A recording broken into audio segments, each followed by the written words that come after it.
Being a mother. Before becoming one, it looks easy. And you think you'd be great at it, because you love kids. Being a mother.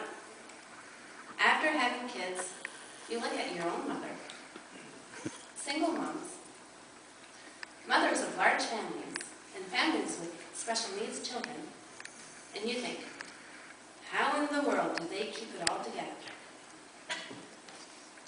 Being a mother, you do your best, and you're a heroine to your children.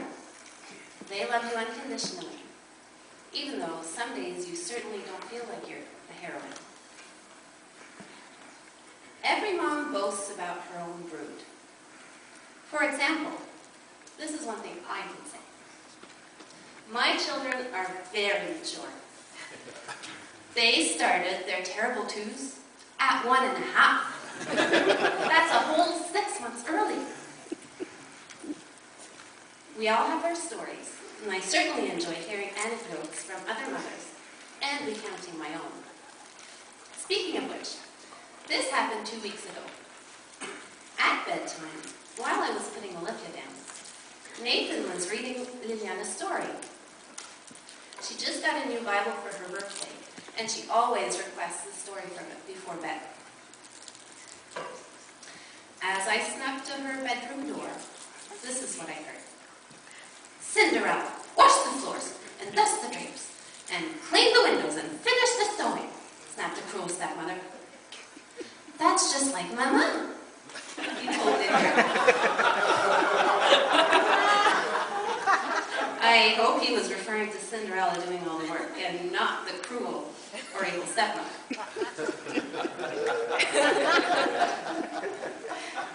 I am a stepmother, but I'm sure that if you ask Mitchell, or Ryan or Nicole, they will not use the word cruel or evil in their description of me. And for those of you who are wondering about the Bible story, they did read one together afterwards.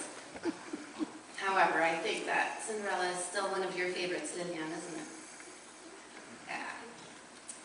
I'm wondering what century that story is set, because mothers across time have all, let me read that again, because mothers across time all have one thing in common.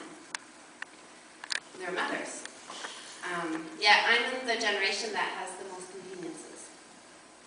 Running water being the most precious one, according to me. And it's also the most taken for granted, I think.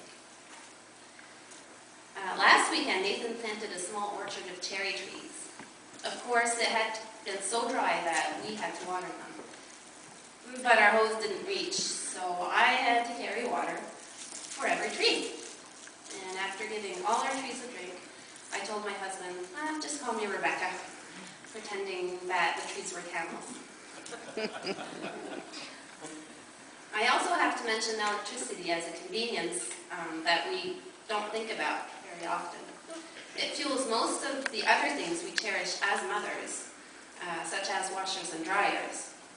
I remember Sharon sharing last year on Mother's Day about her mom's wash day. And almost every day at my house is wash day. I can't imagine fetching water and then washing everything by hand, but I do enjoy hanging my clothes out on warm summer days. My mom had a washer, and for the time that she didn't have access to one right at home, she could go to the laundromat and do her laundry. But I do remember her rough hands. She had to wear gloves to put on pantyhose so she didn't put runs through it. But that must have been because of doing a lot of dishes. You know, with 3 kids, we eat a lot and a lot of dishes. But me, I'm spoiled. I have a dishwasher. Yeah, he bought me a big house with a dishwasher. But I did have to resort to backup a few years ago. The dishwasher started leaking, and I had to wash all the dishes by hand. Yep, made me appreciate our kitchen maid. Now, the one chore I dislike the most is scrubbing floors. Ugh. Well, this past Christmas, I got a robot, and it scrubs for me. speak. Can't have the in-laws over in a dirty house. I bet you no one from my mom's generation ever dreamed of such a thing. Thanks, dear. When I was a child, we had one vehicle. As a mom, I have at my disposal a vehicle sitting in the garage that I can use whenever I need it to go wherever I want. And phones. For the first few years of my life, the phone lines didn't even come to our house. Today, our family enjoys a landline, and each of us adults owns a smartphone. And don't even get me started on electronics and modern technology. If we count the cell phones, our household owns more computers than there are people. But my favorite modern convenience for now is, have you guessed it? Yes, disposable diapers.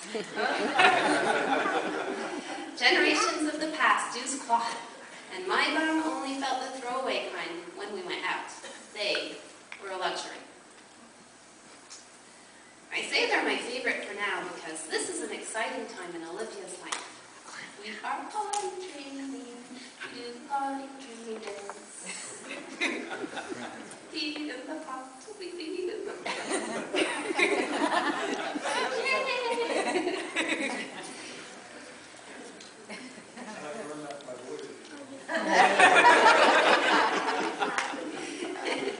This time around, I have an eager little helper, and she's very keen on doing the potty dance with me and praising her little sister. Each time she successfully uses the potty, and then sometimes she thinks her sister did something, and she's like, Mama, I dance. You know, I told you my children are very mature.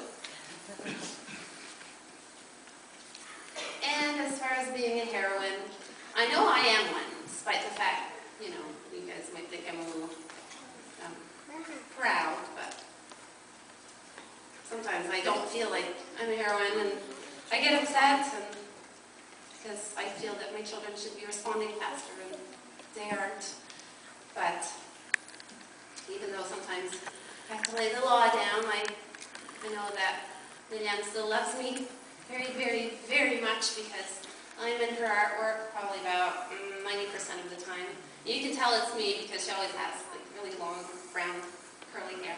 And a crown most of the time.